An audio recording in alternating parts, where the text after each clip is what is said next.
Stay away from the path of the wicked, or else they may do you harm.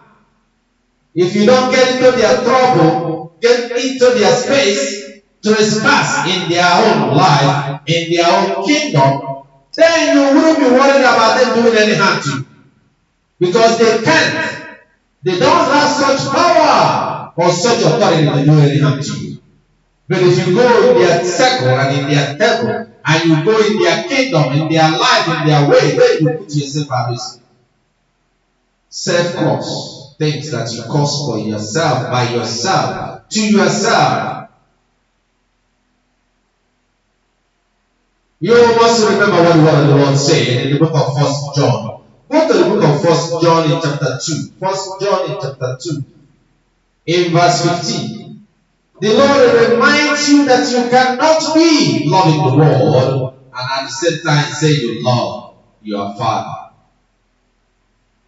The love of the Father is not in you. You see that you want to have it both ways. But what does it mean not to be or love the world? That does not mean you will not live in the world. We have some Christians, and especially conservatives, that will say they don't want anything to do with the world. They go live somewhere in the countryside, in the bush, forest, in the village, local, live somewhere far away. They do their own farm, they make their own food, they buy their own food, they just live as a community separated from the world. That's not physical. Our battle is not about flesh and blood, but about the spirit. We're talking about the spiritual things. The spiritual intercourse. The things that happens when people are mingling together, living in the world. When they tell you, let's go and kill those other people because they're stopping us from becoming the senator and representative, and then you become among those that will be ahead of them. They say, go, call, yell, shout. They steal the money and they give you some and you eat. And you go, you buy a car, you buy a house. You are enjoying money rooted out of the treasury of the people.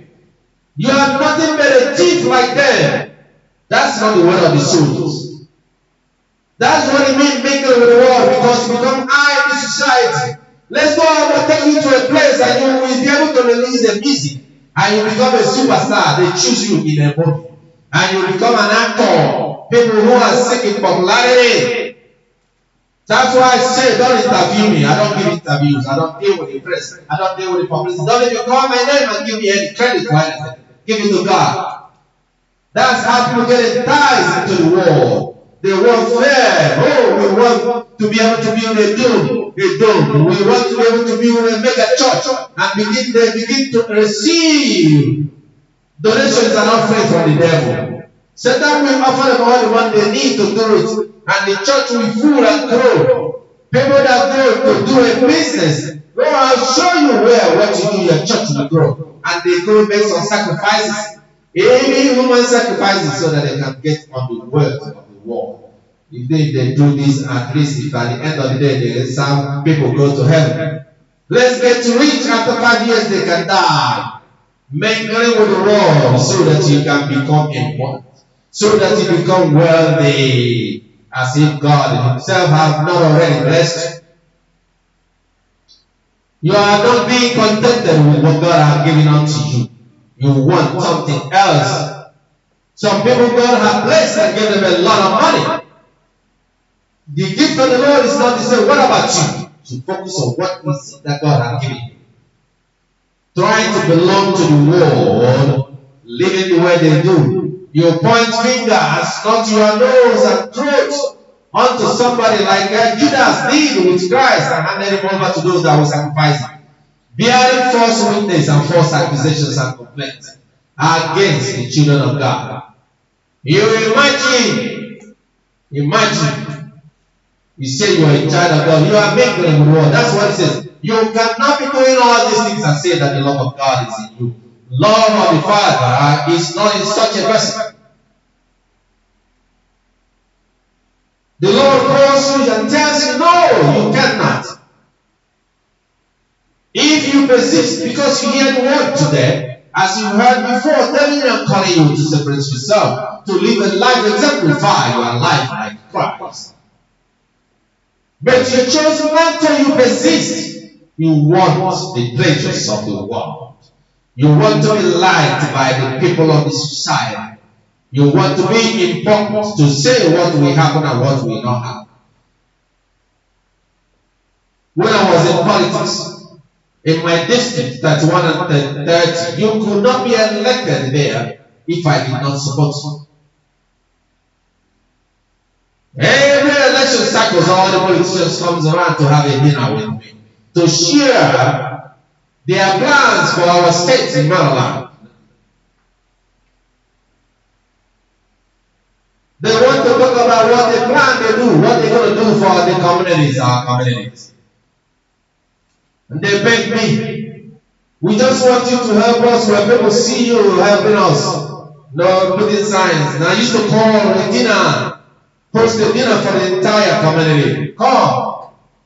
I want us to talk about the future. It's the election time.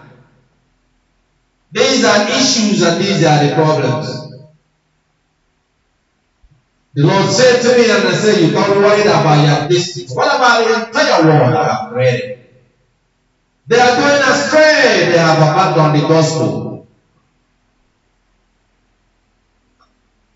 Each one to their own understanding, this one to their own doctrine and their own teaching, leading his children astray, destroying his work. You must not be a partaker of the table of demons.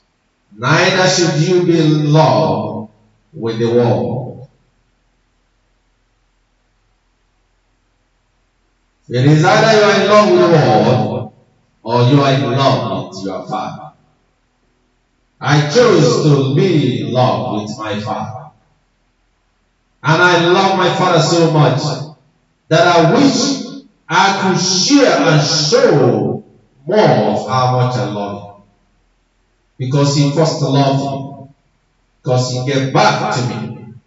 He made me and created me. And he even took his time to come to teach me, unlike all the fathers of the world. They have no time to teach their own children. They are busy chasing after the world.